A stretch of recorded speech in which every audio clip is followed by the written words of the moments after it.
It's time for another episode of The Player and the Journalist, hosted by Karson Harris and David Vick. Karson is a former All-American at Drexel, the program's all-time leading goal scorer and the CAA's leader in draw controls. I'm a journalist covering women's lacrosse since 2019 and the founder of Lacrosse Extras. In this episode, a powerful midfielder for Johns Hopkins graces us with her presence. Ava Angello, fresh off another dub, okay? Against Duke, how are we feeling on this Sunday? Great. Thanks for having me. Happy to have you on. You are a beast, so thank you, like I said, for gracing us with your presence. Karson and I are thrilled to have you on. And before we get into the questions, we always start with something fun. My question for you is, I've seen you in a cowgirl hat a few times on your Instagram. So are you a big country music fan, or do you just like the look and feel of the cowgirl hat? Yes, I am a big country music fan. The cowgirl hat is definitely a plus, but I love country music. So many artists. I would say it's probably my most listened to genre of music. Do you listen to a pregame, or do you go with rap or something else? Oh, no, not pregame. It's more of like a summer chill kind of vibe for the country music. More pregame is more like high energy, kind of mixed between rap and kind of like electronic music. Okay, that's the secret right there. Do you have a favorite country song right now? Oh, I don't really have a favorite country song. I listen to like a whole bunch. Big Morgan Wallen fan. Let's see. I really like Old Dominion, Hardy. I would say one beer by Hardy is one of my favorite songs. I can say that. Okay, very good. I love that song. Yes. I can't say I know that one, but Old Dominion, are they the ones that have Should Have Married You, something like that? Ooh, I'm not sure. They sing, I'm trying to think, One Man Band. That's also another one of my favorite. One Man Band. Yes, also another one of my favorite songs. That one's good. Yeah. So this one's super sad. I just heard it recently. It's called Ever Leave, and it's about a woman being in a marriage that she's not appreciated, and so I love slow sad songs, so that's why I'm hearing it. But I just heard it. It's like my favorite song ever right now, and it's about like her going through the process of marriage and finally making the decision to leave. It's called Ever Leave. Okay. So you should look it up. Highly. Yeah. Only when you're in the mood for a sad song though. Okay. Awesome. So Karson has the first two questions actually. Oh.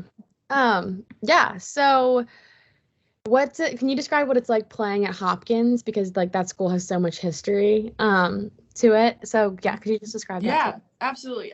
It's such an honor. It's a privilege to wear the Hopkins name across your chest, and being able to play at like a historic Homewood field every day is like absolutely incredible. The atmosphere here has so much tradition and excellence and just greatness, and having so many awesome and amazing people come out of this program. It's really truly is an honor to be a part of that and have this amazing team and be able to represent this program. Yeah, cool. Thank you. And then I guess my next one is you had a really impressive freshman year when you tallied a hat trick in your college debut.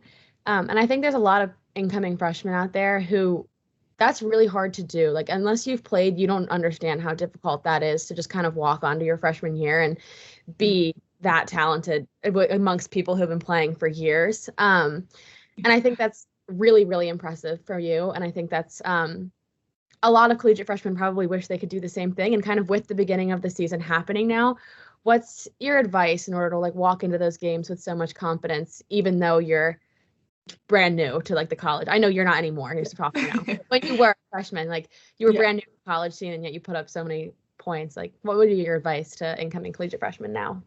Yeah, it definitely takes some time. I would say you don't just walk in and automatically have the confidence. It's such a change of pace of game, especially from high school to college. But I would really say that the confidence truly came from like the teammates and the people around me.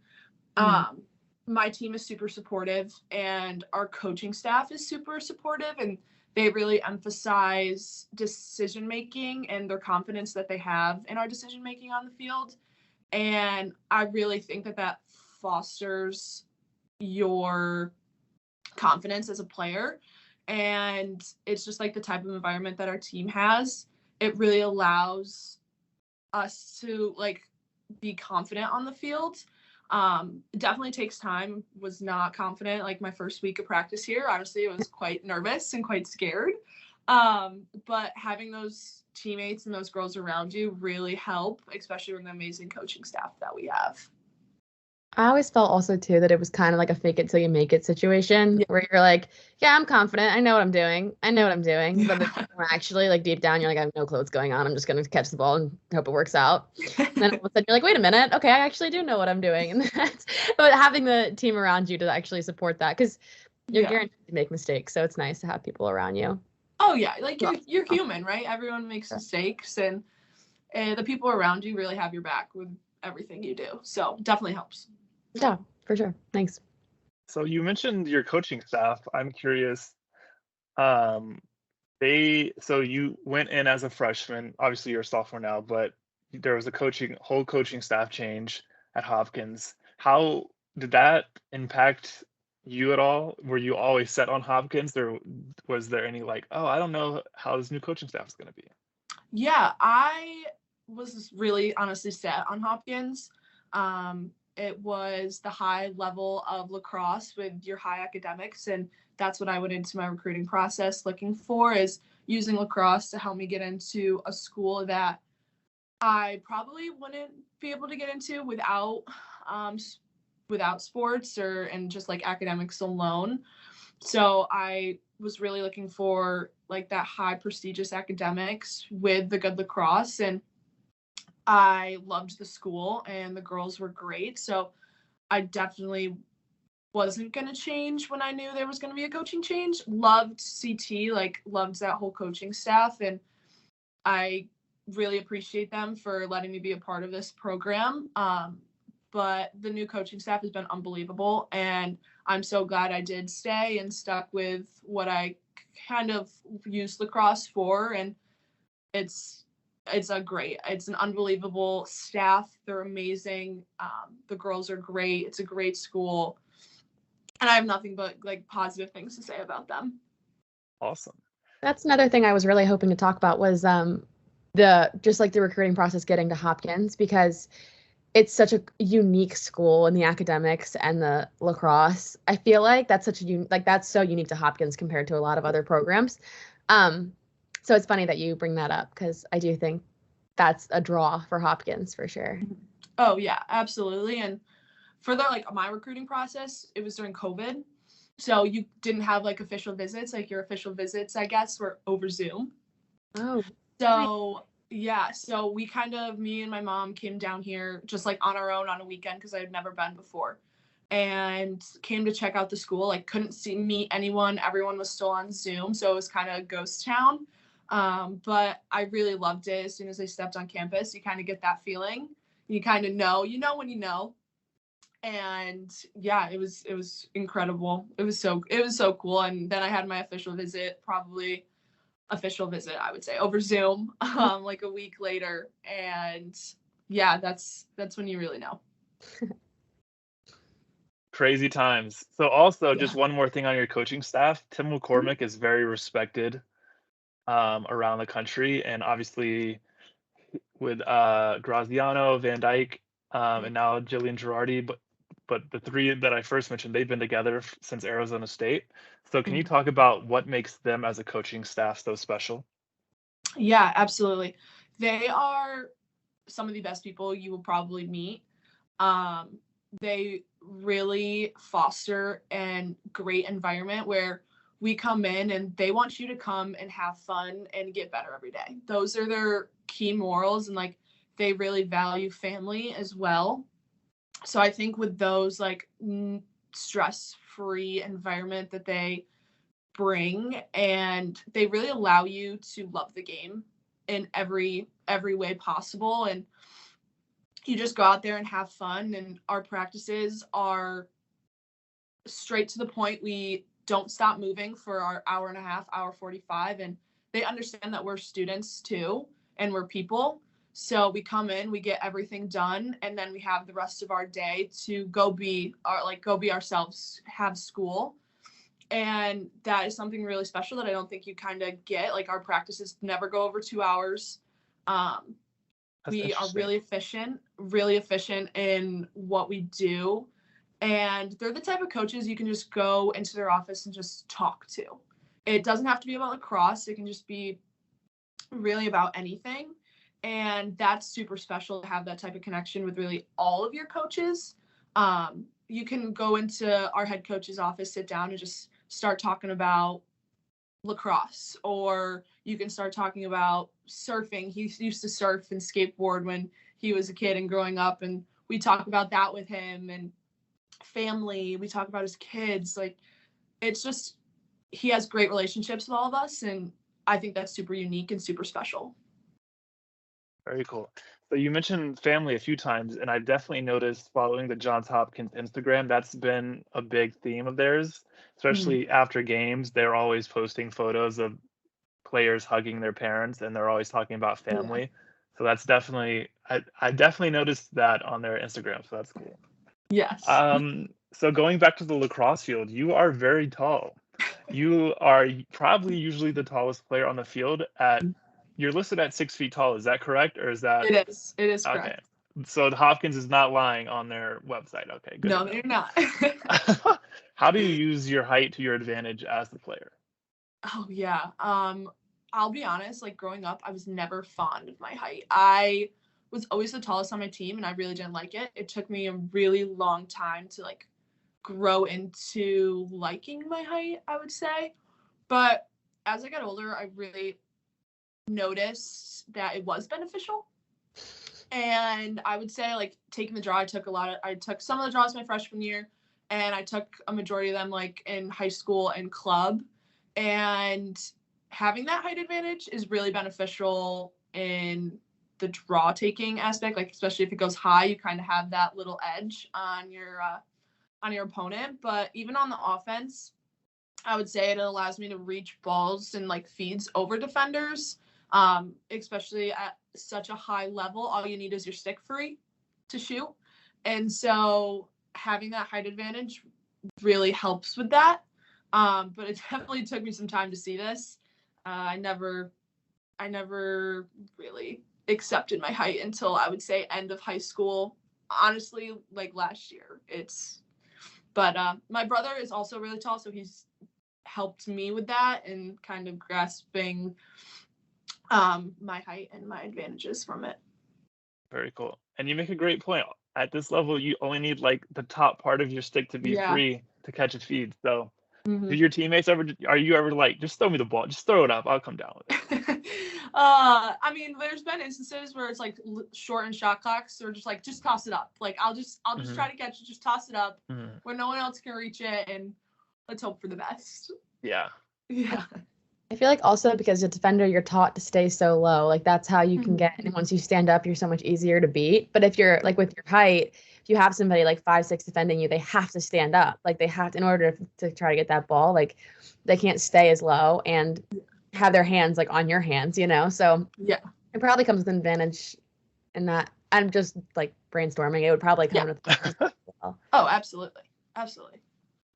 So moving to this season, so Hopkins, I think it was top 15 ranking, I want to say. Very highly ranked to start the season, high expectations, at least from the outside world. I would assume the expectations are pretty high internally, because y'all did go to the tournament last year, which that was pretty crazy. I did not think y'all were going to the tournament because y'all had to win your final few games to get to 500. So that was a pretty crazy stretch. And then not only did you make the tournament, you won a game in the tournament. You smacked UMass, rest in peace. And then you played Syracuse. So I'm curious, coming into this season, I'm sure the expectations, like I said, were high. And then it kind of got off to a rocky start for yourself personally against UAlbany. You had 2 yellow cards in that game, and I'm pretty sure the second one was kind of early on, so you missed a large portion of that game. Can you kind of talk about what was going through your head when it was the season opener and you weren't able to finish because of the yellow cards? Yeah, that definitely wasn't the best, and was pretty upset in the moment, sitting in the box after my second card. But looking back at it, I think it was definitely a good learning moment for me. I have to adjust to the game now, especially with the new rules within the 30s, because like green cards are now super prevalent in our game, and also to control what you can control. This is a point of emphasis kind of on our team. We call it Teflon, where you're not going to be able to control everything. You're not going to be able to agree with every call that a ref makes. So just to be Teflon and learn from it and move on to our next game, kind of have that mindset shift. Were definitely two things that I learned from that. It was unfortunate, I wasn't able to be out there with my teammates on our first game of the season. Everyone's super high energy, super excited, but I got to cheer them on from the sideline, and I just love this group. So on the field, off the field, it's no different. We get to support each other in everything we do. And while it was upsetting, I definitely got to learn from it, and rather be early in the season than late. So For sure. And hey, you got to join the bench mob for the first time in your career. So so you said Teflon? Yes. Does that stand for something, or is that? I think it's just a word to describe control, your controllables, control what you can control. Okay. We have some key terms on our team that are values we live by, and Teflon is one of them. It's control what you control, whether that's a ref's call, whether it's the weather. These are the things you can't really control, so you just have to prepare well, and whether it's a ref call, kind of move on. Can't control it if you agree with it or you don't. So yeah, we have this term called Teflon on our team, and we use it a lot, actually. Yeah. I'll have to add that to my dictionary. And also, Karson and I hate the new rules. So. Oh my gosh, it's very interesting. It's very interesting. Personally, I think it's slowing down our game. I think we're taking steps in the right direction with the being able just to start after a whistle on your own. I think this might have pushed it back in a way, but we can't control that. We can't control it. Sure. So we're just going to have to adjust. We have to adjust our ride now to it, kind of push farther up. So we kind of make pressure before the 30s. So you just adjust from it. Yeah. Also, before Karson hops in, just one thing. I think it was the North Carolina game yesterday, and they were saying something about the refs were going through a video review, and I'm like, what in the world? I'm like, how many stoppages do we need? I mean, sheesh. I did VAR last year too. That's like an introduction. They've been introducing that for a while. Yeah, Duke did it yesterday too for the first time. They reviewed one of our goals. They were like, oh, she was in the crease. She ended up not being in the crease, but that was something new that we had never seen before. It was video review. Yeah, last year I think with ACC did at least. I think they said. Well, I think they had it in the Final Four, and you said the ACC, but the regular season, I can understand if it's the final few minutes of the game, but if it's in the first quarter, I mean, we gotta keep, especially now with all the stoppages. I would rather them just keep it going. So yeah. Yes. By the way, I Googled what Teflon is, and it's a non-stick coating used on cookware. So if you really want to get deep with it, you could say that everything just rolls off of you guys, and you control what you can control because you are the non-stick coating on the pan. Yep. Anyway, that's what I'm doing. Okay. So there are a lot of upperclassmen on your team this year. Who has been your biggest mentor? Yeah. This might sound cliche, but I can confidently say that all the upperclassmen on our team are mentors in some way, shape, or form. Just the culture that our team has is really unbelievable and super supportive, and they're all the type of people where it's no matter what, they'll have your back, no matter what it is, always, and you can go up to anyone and just ask for advice on the field, off the field, whether it's about lacrosse, whether it's about stuff not lacrosse related. We do have 6 grads, but they fit with us so well. And I just roomed with one of our grads on our away trips, and it's like she's been here for all four or 5 years. And it's just a great environment that we have, and like everyone has their own experiences and brings their own perspective to the table. So I would say they're all honestly mentors. That's fair. Yeah. Okay, I'm gonna have to press you on this one. Okay, who has been the biggest mentor as far as shooting goes? As far as shooting, like yeah. Okay. Oh, shooting. I would say Campbell Case. She loves the game more than anyone that I know, and she's one of my really good friends. And we always get the text, hey, shooting on an off day, like this time up at Homewood, and we just go out there, shoot, have fun. But yeah, she's always shooting, playing with her stick, watching lacrosse, watching film. So I would say Campbell Case from shooting. She's got an unbelievable shot. Like her rips off the 8 meter. I kind of look at her and for that, and she's a role model for me for sure. Awesome. And her name, she has a great name. She just sounds like an athlete. Her name just rolls off the tongue for commentators. Okay. Yeah. Just perfect. Who is let's see, what's another who's the hardest worker among all the among the grad students specifically? Oh wow, hardest worker. That's a tough one. I mean, everyone works hard, right? We're at the super high level of lacrosse, and they've been playing for 4 years already. This is their 5th, and they don't get here not working hard.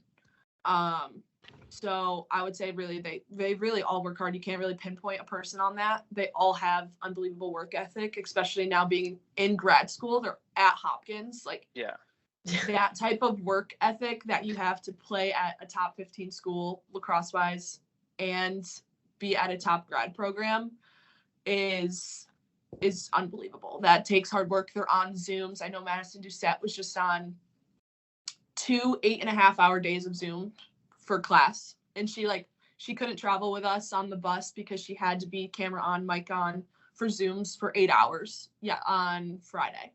So she couldn't travel with us down to Duke, and she had to fly in later.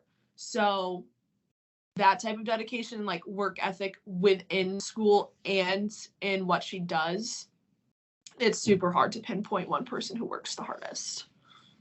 Hey, great answers, Ava. You made no enemies on your team with those answers. Very, very good answers. That's pretty awesome of Hopkins to even let her do that, to recognize that has to happen and not be like, all right, we'll get on the bus, we'll hope it works out, and like let her come in. That's pretty cool of Hopkins. I guess that's the whole academic athletic balance thing. I think it goes also back to like our coaching staff, where they know that we're students too, and like school comes first, and lacrosse might end some point in your life, and like you're gonna have your degree, and it's super important to have that, and our coaching staff really understands that, so they're super good about it. Yeah, that's cool. What's your degree? I am majoring in economics and minoring in marketing and communications. Okay, so a future on Wall Street? I hope so. I only bring that up because I know you're from New York, so. Yeah. I do really like the markets. I do. Okay. So hopefully, I do want to go to New York City. I think it'll be fun.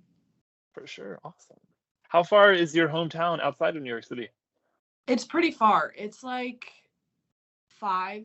I would say. Wow. Okay. Yeah, Syracuse. So I'm from Syracuse, just outside of Syracuse. So it's like the middle of the state of like New York. So we have to go directly southeast. Okay. Not a short trip, that's for sure. It's not a short trip, no. Awesome. So 3 games into the 2024 season, you're 3-0. Like you said, you have a big game coming up against Loyola. All eyes will be on that one. And then we're going to get into your schedule later, but you have a lot of big games on the schedule this year, which is super exciting, I'm sure, as a player, because even if you lose one, you got another big one coming right up. So that's super awesome. What are your takeaways from the 3-0 start? Well, first, it's been a lot of fun. This is everything we worked for from August to now. So it's been great to get out there and everyone be wearing the same color on our team. I think it's showed us that like we've really meshed really well together. Like you said, we have a lot of grad and upperclassmen, and we really meshed well. And we've honestly picked up, if not exceeded, where we left off from last year. And like our offense is flowing really well, and our defense is coming up with huge stops, and our goalkeepers and draw takers and too are just like getting it done, I would say. And we've also learned so much so far, especially just 3 games in. Every team that we have seen has given us an opportunity to grow and learn from it. And this is like a key principle on our team, which is go out there, have fun, and get better every day. And these 3 games have definitely allowed us to do that. And I mean, I think just every game we're going to get better, and or if we have fun, like the sky's the limit. Very cool. Awesome. I mean, the sky does seem like the limit right now. I'm not going to lie. It's been, and hey, you play in the Big Ten, you will play some, obviously Northwestern. Maryland just got a big dub yesterday. Syracuse. Yeah. Your home school. So yes, home city. Yeah. So it's been pretty crazy for you personally. What are your thoughts? Obviously, you've really only had 2 full games. What are you a fan of that you've done, and what are some things you'd like to improve on? Yeah, as a team, I think are looking to just improve, I would say, like on the little things. I would say just sticking to like our game, we say a lot, which is our game of offense is very unique from others, I would say. It's not just a one-man dodging show. I would say it takes really all 7 for us to play our game, which is super cool, super unique. You don't really see that at schools. So to look at games and like to get better on, I would say just continuing to play our game and like find those things, continue to watch film that we've been lacking, whether it's like controlling your defender or being deceptive on your picks, stuff like that, or just to continue to find ways to deceive and work our offense. But I think overall it's been a lot of fun, and like so far it's been great, and we've learned a lot, like I've said. So yeah, this season's going to be a lot of fun. Very cool. How excited are you for Loyola? Oh my gosh, so excited. Battle of Charles Street. One of the games we look forward to every year. Is it at Hopkins this year or Loyola? It is at Hopkins this year. Okay. Yep. Nice. Wednesday night. Hey, we don't get a lot of night games either in women's lacrosse right now, so that is super exciting that it's at night. Under the lights. Under the lights. That's awesome. So yeah, kind of going off of that, you're in the Big Ten, obviously, which is a very difficult conference in general. So you have Maryland, you have Northwestern, like you have those big schools. But then your out of conference schedule is also pretty stacked, like Loyola, Penn, who's up there this year. Yeah. So what are your thoughts on just give us your thoughts on like that tough schedule and how you think it can help you, and the benefits or the drawbacks of it, either one. Yeah. I mean, benefits of having this tough schedule is kind of like for postseason of like getting the bid and looking at like how tough our schedule is and stuff like that, but it also allows us to grow. I absolutely love the tough schedule.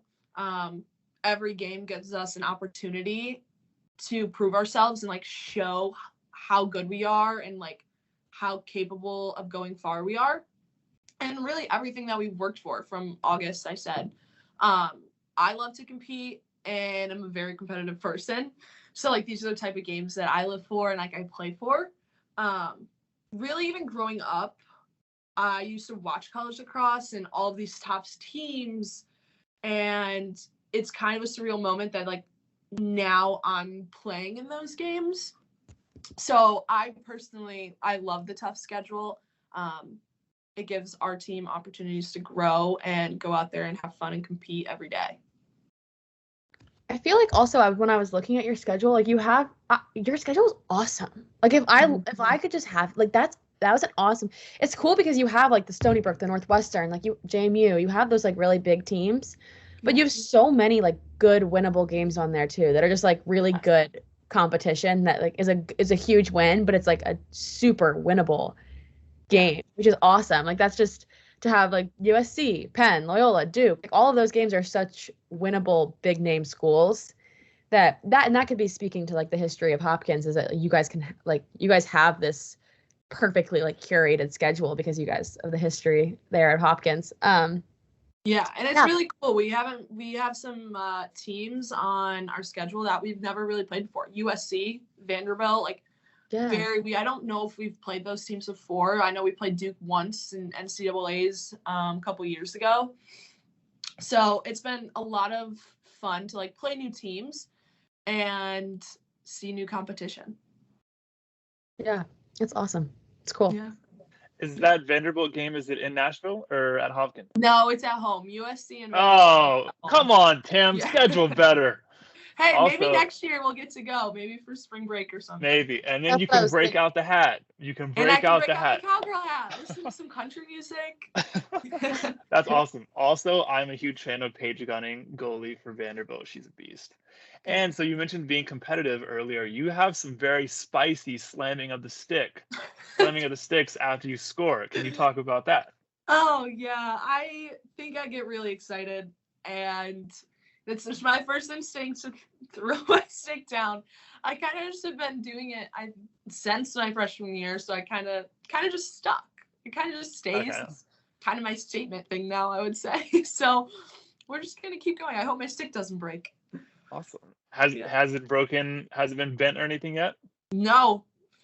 Knock on wood. Let's hope it stays that way. Also, what was I about to say?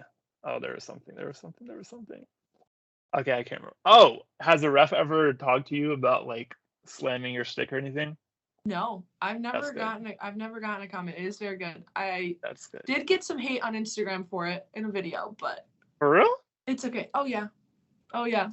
There was this one, and people were just like, "Oh, like that should be a yellow card. Why are you throwing your stick? Act like you've been there before." Yeah, I've got. Yeah, it wasn't great. Social media is kind of tough. There was in the North Carolina game yesterday.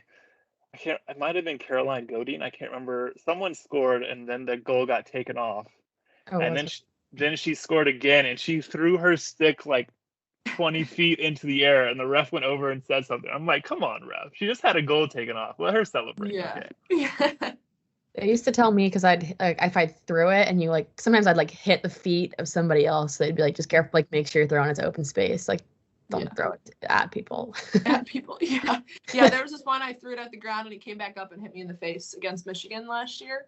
That did happen once. Not my brightest moment.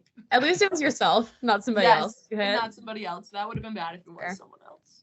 Hey, says Karson, I don't want to get hit in the face. I'd rather someone else get hit in the face. Awesome. So, winding down, as I mentioned earlier, you went to the NCAA tournament as a freshman. You got the win against UMass. And then that's pretty crazy because I don't think you had mentioned this at the time, or maybe I just don't remember, but you played Syracuse in Syracuse, so you got to go home for your first NCAA tournament. So it was like a preview of summer. You got to go back home. Mm-hmm. Did you have any family there, or how was that? Yeah, it was an unreal experience. Like, I don't know if that will ever happen again. And I had my family there, extended family. A bunch of my friends were already home from college, so I had so many of my friends there. My high school team actually came out. Very cool. My high school coaches. Yeah, it was so cool. It was. I like can't even put it to words. Like I'm beaming thinking about it. It was such a cool experience that we got to play there, like in my hometown for my first NCAA tournament. It was awesome. That's amazing. And you called a dub. Yes. So that's exciting. Yes, we got to stay for extra couple days too. So that was cool. For sure. Did you feel any pressure with all those people there, or was it just like, this is lacrosse, this is what I do, I'm just gonna go out and play? Yeah, a little bit of pressure. It was a big moment. A lot of people out there to see, but I think once you get into the game, it kind of it goes to the back of your head, and it's not really what you're focusing on. You kind of focus on the game. So I would say, yeah, I mean, going into it, yes. But once the game gets started, it's you're off and you don't even think about it. Very cool. Awesome. So that was just a little side note, but very interesting. My actual question is, how motivated are you to make it back to the NCAA tournament this season and go even further? Oh, I would say we're so motivated to make it back.